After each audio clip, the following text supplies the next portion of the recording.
Father in heaven, it's no secret at all. When you think of your children, how far they are from home. Two tender tears fall from your eyes, and your cries shake the world. Cannot bear to see you this way. Shalom Aleichem, tudo bem? Estamos começando mais uma edição do programa Me'av Leben. Esse é um programa de pai para filho, um programa que tem como personalidade, característica e principalmente objetivo falar sobre a Parashá Shavua para os meus filhos, a minha primogênita Gabriela Dodani, o Gabriel Kalev, a Ariela Hesed, o Eliav Hassid, meus filhos amados e queridos. Não é um programa proselitista, mas qualquer pessoa que esteja assistindo esse vídeo e queira se beneficiar ele de alguma maneira, sinta-se à vontade. E esta semana nós estaremos falando sobre a Parashá Ekev. Esse é um vídeo introdução para a gente falar sobre algumas ideias importantes que tem dentro desta Parashá. Não é a leitura em si da Torá. Essa Parashá, como eu falei que o nome dela é Ekev, o que ela significa? Os nossos sábios vão dizer que a palavra Ekev, ela significa porque, como resultado de que, será pois, por causa de, justamente porque essa Parashá ela começa falando, né? Isso acontecerá como resultado de que, se você ouvir os Mishpatim, né, os mandamentos de Hashem, então vai acontecer algumas coisas se a gente ouvir. Só que uma outra explicação que nossos sábios nos trazem é que Ekev, ela pode significar também o calcanhar, mas na realidade eu anotei aqui que calcanhar significa Akev e não Ekev. Mas por que os nossos sábios vêm dizendo que significa calcanhar? O que significa isso? Então, primeiro, que nós devemos ser cuidadosos em observar até mesmo um mandamento relativamente pequeno, né? Que a gente possa considerar ser pequeno, alguma mitzvah, e nos sentir então tentados a pisar ele com os nossos calcanhares, ou seja, desprezar eles. Deus o livre não permita. Uma outra explicação também é sobre o seguinte: os nossos sábios se referiram a um período eminente então da vinda de Mashiach, da revelação de Mashiach. Assim vem explicando um dos nossos sábios chamado Semach Tzedek. O nosso versículo alude então ao período pré-messiânico, que eu acredito em parte que é o que nós estamos vivendo, é a nossa geração, porque o povo judeu eventualmente escutará as leis e retornará a Deus segundo ele, né? Deixa eu só concluir aqui essa introdução baseada aqui no Likutei Sihot, volume 9, na página 71. Então ele fala aqui o seguinte, que apesar de que a nossa geração ela possa ser considerada como se fosse o calcanhar de Mashiach, ele traz um paralelo, ele traz uma comparação entre a geração que vivia sob a influência do Beit HaMikdash, quando ele estava em pé, e a nossa geração, que é considerado como calcanhar. Por exemplo, nós sabemos que os nossos avós, os nossos antepassados, né, nossos pais, são considerados como a cabeça. E nós somos o calcanhar, por quê? Porque nós somos a última geração, a geração então pré-Mashiach, pré-período messiânico. Então disse que os nossos pais são superiores. Correto? Eles são as cabeças, eles estavam muito mais próximos da revelação do Sinai, do Matan Torá, eram influenciados pelas energias espirituais do Beit HaMikdash, e nós estamos longe, então nós somos o calcanhar. Mas o calcanhar, apesar dele ser o calcanhar, nós temos algo muito importante. Por quê? Porque mesmo aquelas pessoas que estavam sob a influência espiritual do Beit HaMikdash, elas tinham uma facilidade de servir a Hashem. Por quê? Porque elas estavam conectadas, elas estavam muito mais próximas da revelação do Sinai, né, dos milagres que elas viam ali no Beit HaMikdash. Diferente da gente que está longe, e a gente não é influenciado visualmente, emocionalmente, até espiritualmente, por essa energia que estava presente ali né, naquele momento. E eu costumo dizer o seguinte, talvez você possa perguntar, poxa, mas se eles eram mais fortes espiritualmente, se eles eram os cabeças, como é então que eles praticaram então as averotes, os pecados, e acabou culminando aí com a destruição do Beit HaMikdash, do primeiro e do segundo?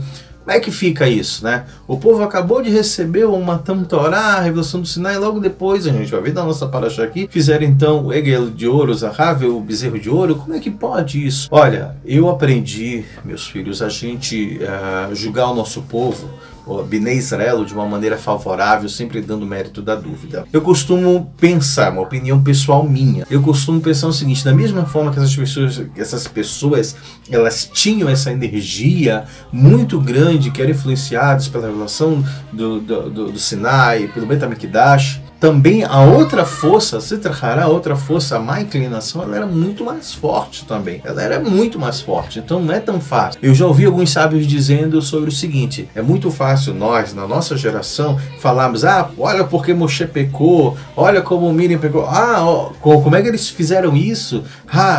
Sabe, eu já ouvi alguns deles dizerem, se nós estivéssemos lá, Deus o livre não permita, mas nós faríamos também a mesma coisa, ou talvez pior ainda. Essas almas, eram pessoas muito mais evoluídas, super elevadas. Elas tinham força justamente para vencer essas dificuldades, porque a força também negativa era muito grande. Voltando à nossa realidade, à nossa geração, quando fala que nós somos o calcanhar, no Likutei Sirot, ele diz que nós somos, na realidade, nós demonstramos o verdadeiro compromisso com os valores judaicos, pois nós permanecemos dedicados ao serviço de Deus, a Hashem, a despeito do fato de nós não sermos influenciados facilmente como aquela geração era, a Deus e temendo Ele. Nós não podemos ver Deus nesse momento, nós não sentimos Deus a todo momento, a presença de Hashem não é revelada nesse mundo como deveria, mas também a nossa vantagem é que nós servimos a Deus, a Hashem, independente de nossos sentimentos de inspiração, e esta é a marca de compromisso genuíno. Infelizmente a gente sabe de histórias, de documentários que existem, de algumas pessoas, Deus o livre não permita, mas que às vezes nascem num berço de bairros ortodoxos, super religiosos, e quando eles se deparam às vezes com o mundo laico, eles abandonam e saem. É uma tristeza isso, porque eles cresceram no mundo sem tecnologia, sem muita informação do mundo aqui fora, e quando eles saem, eles acabam se deparando com outra realidade e olham a toda aquela vida religiosa como um peso. Eles caem fácil na rede do materialismo, aí da filosofia, da ideologia do mundo aqui fora, né? Então eu costumo dizer o seguinte, os meus amigos às vezes falam, te conversando, e dizem, nós temos um certo diferencial, por quê? Porque muitas vezes nós, como no meu caso, nós não viemos de um berço 100% religioso. Eu agradeço a Deus por vir de um berço com bons princípios, valores morais e éticos, mas não vim de um berço que era 100% religioso. Então eu vivi coisas nesse mundão aqui fora, mas agradeço a Deus, como os outros colegas falam, porque a gente teve a opção de servir a Hashem.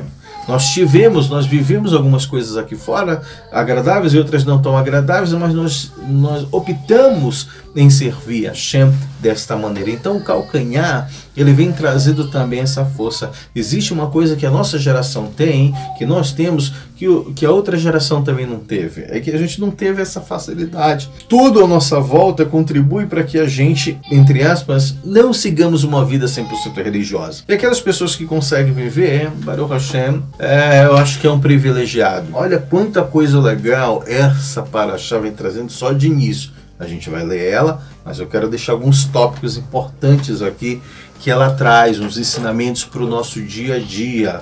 Dona Gabriela Dodani, seu Gabriel Kalev, Dona Ariela, seu Eliave, preste atenção. Então, vou dar um exemplo aqui de que a gente não deve desprezar, né? Usar como calcanhar e desprezar. Por exemplo, o papai tem mania de tomar água E às vezes água mineral a gente corriqueiramente acaba tomando e às vezes se esquece de fazer a brachá de Shehakol. O que acontece? É uma coisa simples de se fazer, então por que não fazer? Tem um amigo que uma vez eu estava passando por um problema de saúde, eu tive uma crise renal, eu não desejo isso para ninguém, nem para os meus inimigos, e aí eu tive uma crise renal, foi uma coisa muito dolorosa. E eu conversando com um amigo na sinagoga, ele perguntou: Abahu, você faz a bênção posterior quando você sai da toalete, do banheiro, quando você faz suas necessidades, número 1, número 2? Eu falei: olha, eu faço quando eu faço o número 2, mas número 1 a gente vai sempre.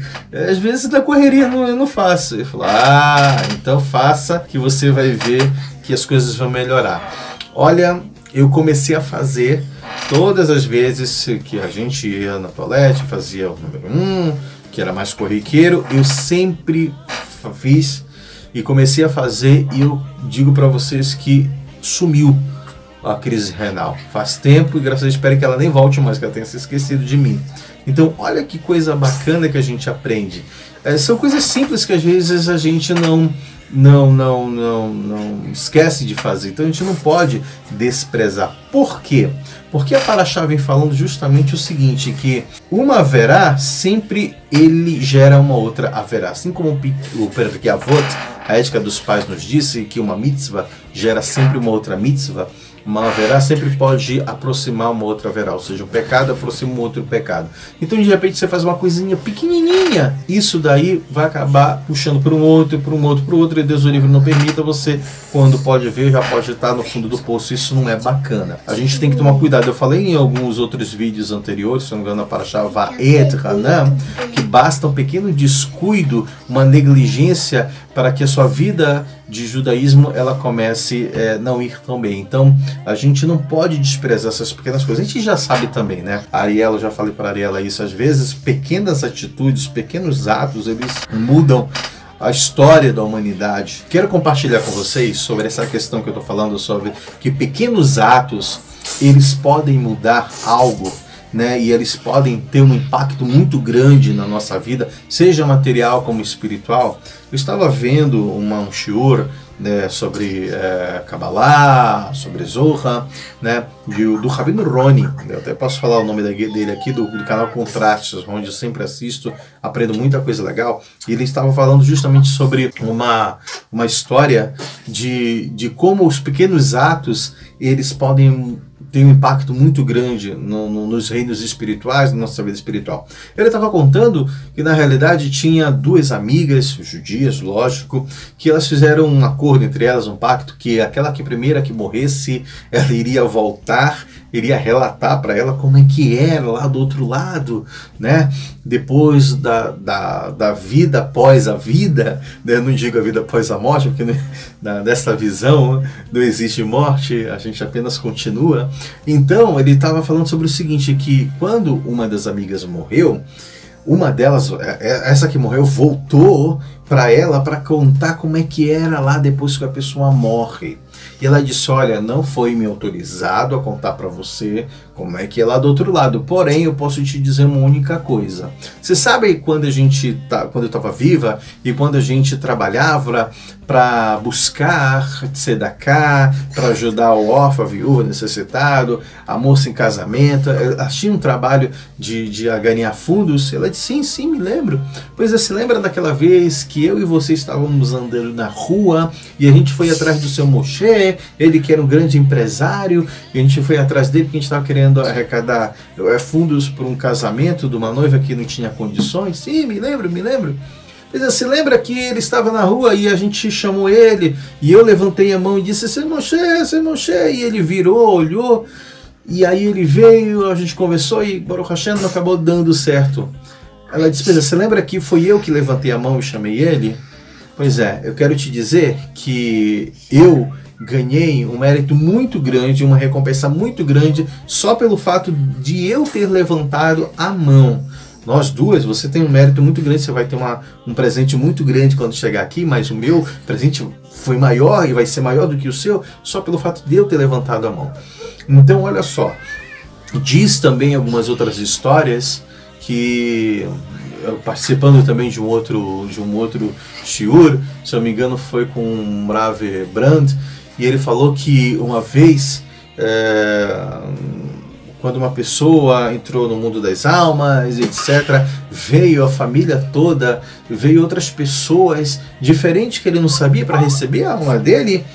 E aí ele falou, quem são essas pessoas que eu nem conheço? Vieram parentes, vieram antepassados dele, mas veio algumas outras pessoas que ele não sabia quem era, que ele não sabia quem era. E essas pessoas disseram, olha, eu sou a avó do fulano de tal, você lembra quem era ele? Ele falou, eu acho que eu me lembro. Pois é, uma vez você foi lá e deu um copo de água para ele. Então eu vim aqui te receber hoje e dizer que você tem um mérito muito grande, vai ter uma recompensa muito grande por isso. Então cada coisinha pequena que a gente faz, a gente também pode mudar coisas no mundo espiritual, como a gente pode também mudar coisas aqui embaixo também.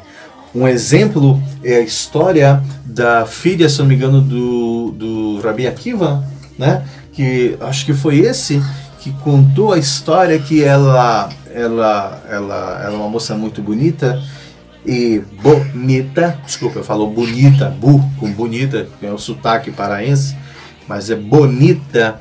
E aí disseram que alguns videntes, algumas pessoas que trabalhavam com forças impuras disseram, tão bonita, que ela era muito bonita, tão bonita, mas vai morrer no dia do casamento. E aí o Rabi Akiva, se não me engano, descobriu sobre essa história, né, e ficou guardando isso. E o que aconteceu no dia do casamento dela, teve um casamento lindo, maravilhoso, e aí ela terminou o casamento. Na hora da noite de núpcias, na hora que ela apagou a luz do quarto, que ela foi dormir com o esposo dela, ela tinha um cabelo grande, ela desenrolou o cabelo, pegou tipo uma coisa pontuda de ouro que estava amarrando o cabelo dela, e ela cravou na parede. Ela cravou na parede e dormiu. No outro dia de manhã, quando ela acordou, estava cravado na parede aquele punhal que ela usava para amarrar o cabelo, estava cravado na cabeça de uma serpente, de uma cobra super venenosa. Realmente ela estava lá em cima, os tribunais superiores espirituais, estava um decreto contra ela que ela iria morrer no dia do casamento dela, que ela iria ser morta pela picada de uma cobra, de uma serpente, não sei o que, estava cravado na cabeça da serpente. O pai dela chegou para ela e disse, você sabia que tinha um decreto contra você, e etc. O que foi que você fez para que você vivesse?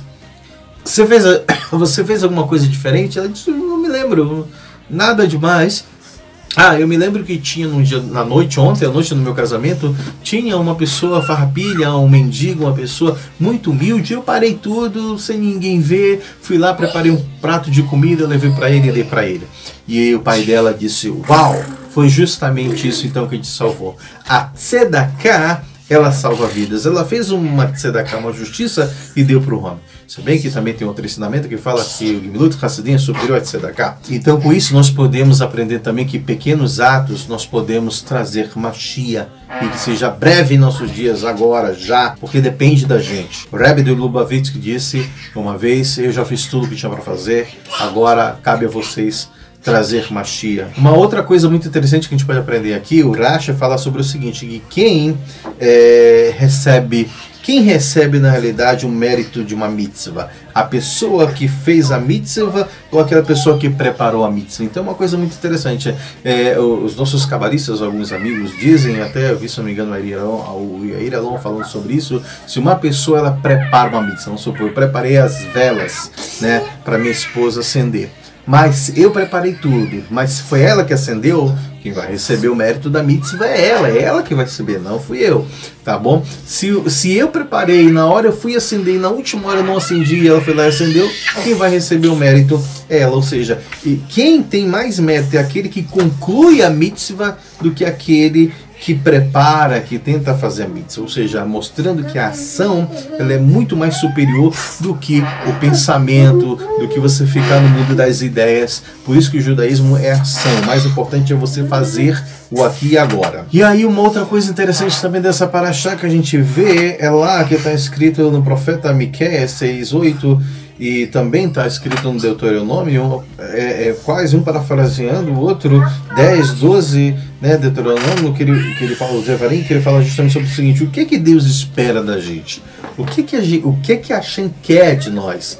Na realidade, não é que você siga a justiça, faça o bem, tema a Deus, ande com Ele.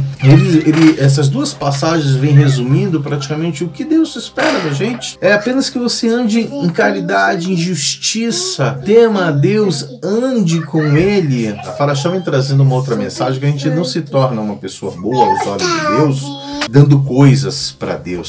Eu vou dar mais coisas para Deus, como a própria Sumia Naftala vem falando sobre isso, que se eu desse, na realidade, bois, 1 milhão de bois, se eu desse o meu próprio filho, será que eu agradaria a Deus? E a gente vai ver que nos Neviim, no profeta, fala que Hashem não se agrada de sacrifícios, etc. O que ele mais quer, não que ele esteja abolindo isso, jamais.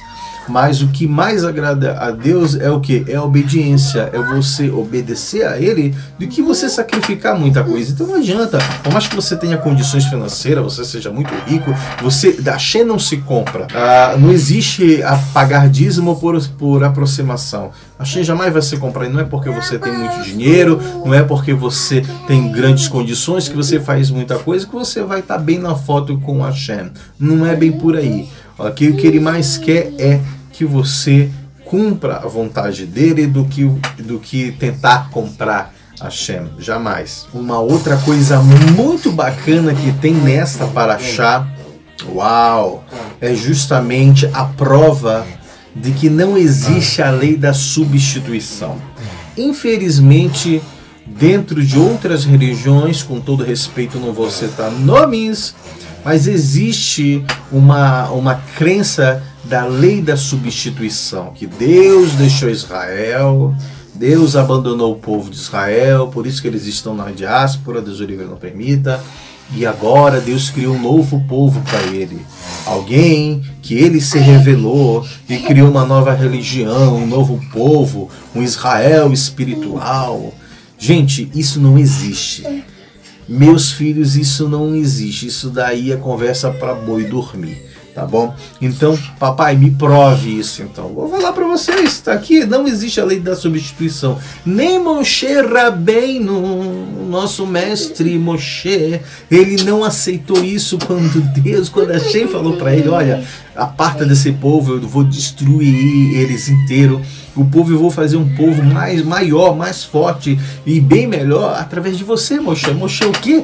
Moshe virou a costa e falou: não vou nem pensar nisso daí, Hashem. Olha só, Moshe, o amante do povo de Israel, poderia, né, ter levado proveito nessa situação, numa história como essa. Mas não, Moshe Rabbeinu fala que a lei da substituição não existe. Nem Moshe Rabbeinu aceitou isso. Deus jamais vai abandonar o povo dele. Am Israel Echai, Hashem é um, e o povo de Israel é um com Hashem. Então não existe essa lei da substituição. Tá aqui, tá provado. A gente vai ler daqui a pouco sobre isso, tá bom? E a pior coisa que tem para um pai, olha só, a pior coisa que tem para o pai, e isso daqui é uma mensagem direta para Gabriela do Dani e para o seu Gabriel Caleb. Preste bem atenção, vocês dois que moram longe de mim. Não existe coisa pior para um pai ouvir é dizer que ele odeia o seu filho e que ele não ama o seu filho. Tá? Existe pais e pais, mas o pai que ama verdadeiramente o filho, não existe coisa pior para um pai ouvir é dizer, o filho virar para ele e dizer: o senhor me odeia, o senhor não gosta de mim. Né? Ou ouvir alguém dizer: tu não ama teus filhos. Um pai que realmente ama o filho jamais vai aceitar essas palavras, machuca muito no coração, né? Então, por que eu estou falando isso? Porque foi isso que aconteceu na história da Parashá passada, quando o povo de Israel disse: olha, Hashem nos tirou do Egito porque ele nos odeia. Né? Lembra da história dos Meraglim? Ele nos tirou de lá porque ele quer nos matar, ele nos odeia. A gente ficou tão triste com isso. Mas a gente ainda aceitou porque foi Bnei Israel que falou, foi o filho de Israel. Mas quando Moshe Rabbeinu fala: Hashem, não faça isso. Olha só, se você destruir os teus filhos agora, O que as outras nações irão dizer, o que Mitzray irá dizer, o que as outras nações vão dizer, olha, ele só tirou os filhos que ele odeia e quer matar eles. Uau, isso daí deve ter doído tanto. Bem, uma outra coisa interessante que talvez possa ainda estar conectado com esse assunto, a gente sabe que essa paraxá também vai falar sobre a quebra das tábuas. Moshe vai relatar que quando ele quebrou, que ele subiu uma primeira, uma segunda, uma terceira vez, né, sobre a formação das segundas tábuas, porque as primeiras 2 tábuas que Hashem deu para Moshe foi quebradas, e aí Moshe teve que trabalhar para fazer isso. Uau, tem muita coisa legal para falar sobre isso, mas uma mensagem que a gente pode trazer, um aprendizado, é que as tábuas foram quebradas, mas muitas vezes aquilo que é quebrado é para ser reconstruído novamente. Preste atenção, Gabriela Dodani, Gabriel Kalev, Ariela, Eliave. Às vezes existe coisas nas nossas vidas que acontecem, separações, quebras, mas é justamente para que a gente tenha a oportunidade de reconstruir e fazer algo novo, tá bom? Tem muita coisa para a gente aprender só nessas pequenas palavras. Aí mostra um ensinamento bacana também de que a Torá, que vem lá de cima, como as primeiras tábuas que veio lá de cima, ela não tem tanto esforço assim, porque foi Hashem que criou, Hashem que talhou as pedras, Hashem que fez, tirou e escreveu e nos deu. Não teve grande esforço para isso, né? Ela é muito mais elevada, lógico, foi escrita pelo próprio dedo de Deus, etc. Mas aí vem um homem para fazer o trabalho, o tikkun. E aí vem Moshe Rabbeinu e diz a alguns sábios nossos, né, que as tábuas, as segundas tábuas, elas tinham um valor um pouco mais elevado do que a primeira. Mas como assim? É meio paradoxal. Se a primeira foi o próprio Hashem que criou, ela não é mais elevada?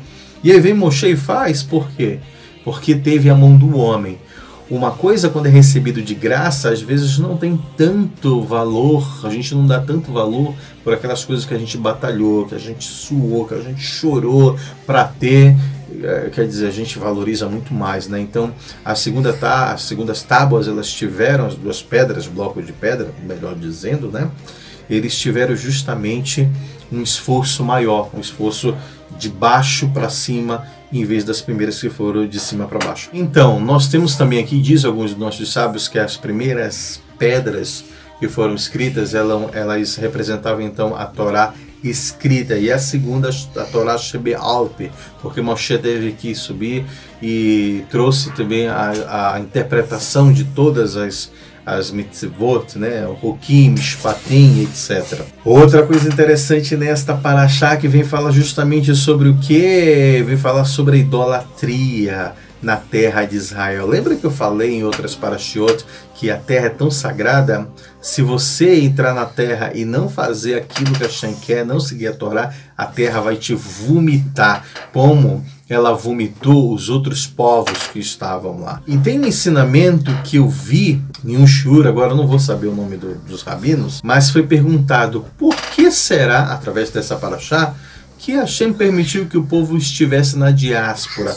Quando a gente vai ler na Torá que diz, vocês estarão em outros países que adoram outros ídolos, e lá vocês servirão eles, e se vocês se submeterem a essas outras pessoas e serem escravos deles, serão como se você estivesse praticando idolatria, né? Então, olha só, se fizer coisa ruim, a terra vomita. E aí, isso gera o quê? Gera justamente o exílio.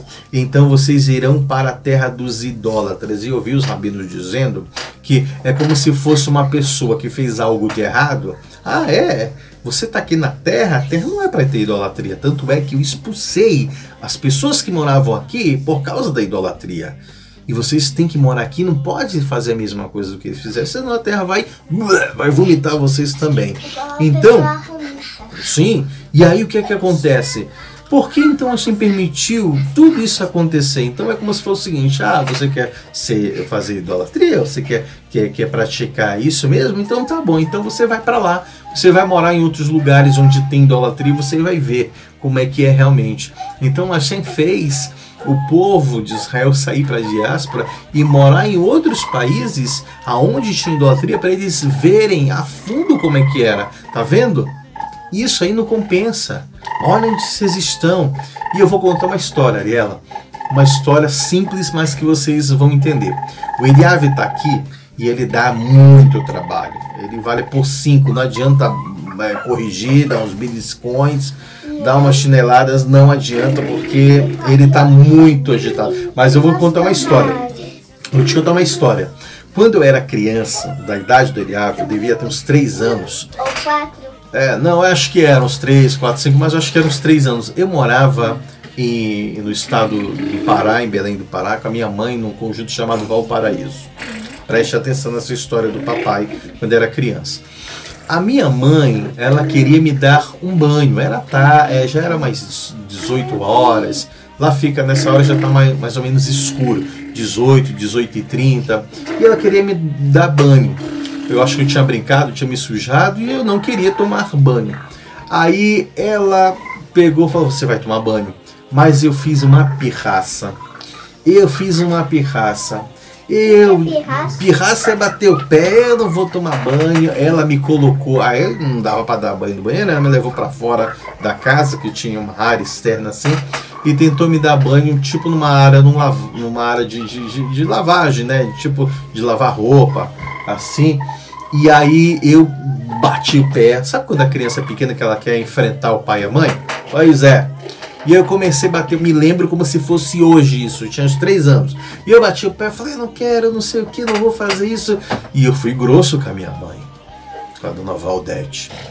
E aí meu pai veio, chegou do trabalho e disse, que história é essa que está acontecendo? Não, porque ele não quer. E eu gritava, eu queria bater na minha mãe, no meu pai. E eu me lembro, queria falar, não vou deixar ninguém. E fiz birra. Fiz birra, não queria. Sabe o que a minha mãe fez com meu pai? Se tudo bem, eu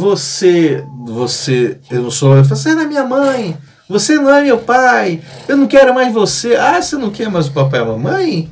Tá bom, sabe o que eles fizeram? Não. Eles me pegaram no colo, me botaram no colo assim, saíram da casa, me levaram. Você não quer tomar banho? Não quero tomar banho. Você não quer mais papai e mamãe? Não quero mais vocês. E você quer ficar sujo? Eu quero ficar sujo. Me levaram de colo, saíram da minha casa. No final da quadra da nossa casa tinha, como é que chamam isso? Aquelas caçambas de lixo grande. O meu pai e a minha mãe me pegaram e eu no colo, sabia para onde estavam me levando, fiquei meio assustado. O que é que estamos fazendo? Me pegaram no colo, chegou na caçamba de lixo, dona Leia Budinic e Ariela, me tiraram e me colocaram dentro da caçamba de lixo e disseram, Lerritraot, tchau, e foram embora. Eu comecei a chorar.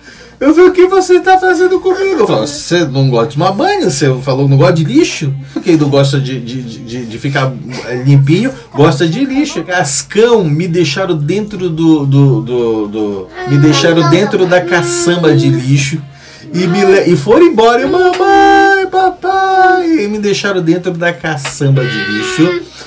E aí disseram, quer tomar banho? Então vai ficar lá. Ah, não sou mais seu pai, não sua mãe? Então vai ficar no lixo. Me jogaram fora e foram embora. Mas eu chorei tanto. E a minha mãe foi embora. E eu fiquei ali, eu acho que uns 2 minutos. Eu não conseguia descer, porque era criança, era grande, me lembro como se fosse hoje. E aquilo fedia. Tava fedendo. Tinha lixo lá dentro mesmo. A minha mãe voltou com meu pai. Me pegaram, eu abracei, pedi desculpa. Minha mãe me pegou um cinto grosso, que eu acho que o cinto dela, 1980, os anos 80, tinha uns cintos que a mulherada usava, que era um cinto grosso, bem grosso, que ficava na cintura inteira. Não era grosso, mas ele tinha um palmo assim, vermelho. Minha mãe pegou aquilo dali, ó, e me deu uma cinturãozada, me botou para tomar banho com água gelada, me fez o meu gagal, e eu tomei o meu Neston e fui dormir tranquilo.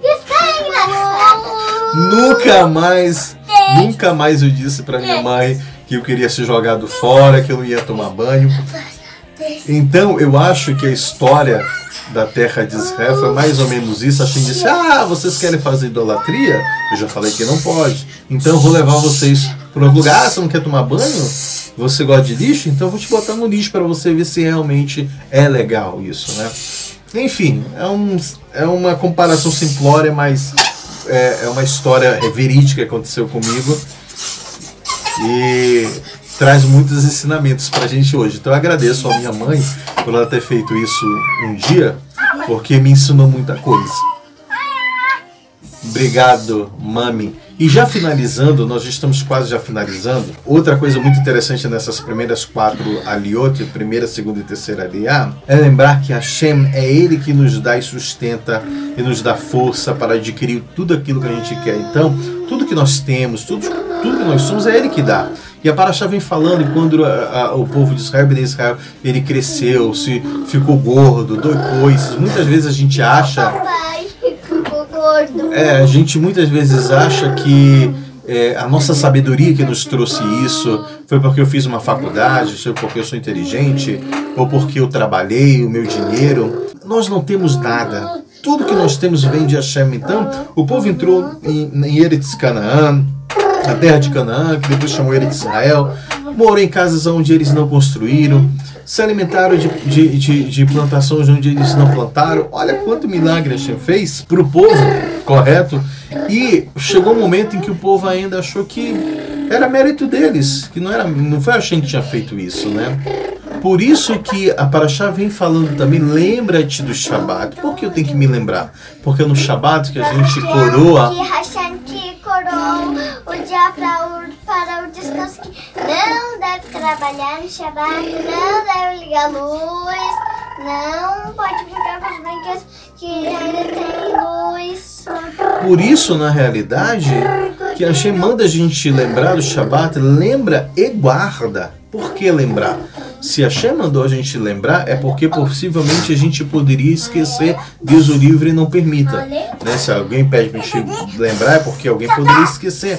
Esquecer o que? Esquecer que muitas vezes quem dá o sustento é Hashem. Quem faz tudo é Hashem. Então a gente pode esquecer, não. Lembre que quem criou tudo foi Hashem. Não só lembra, como guarda também isso. Guarda.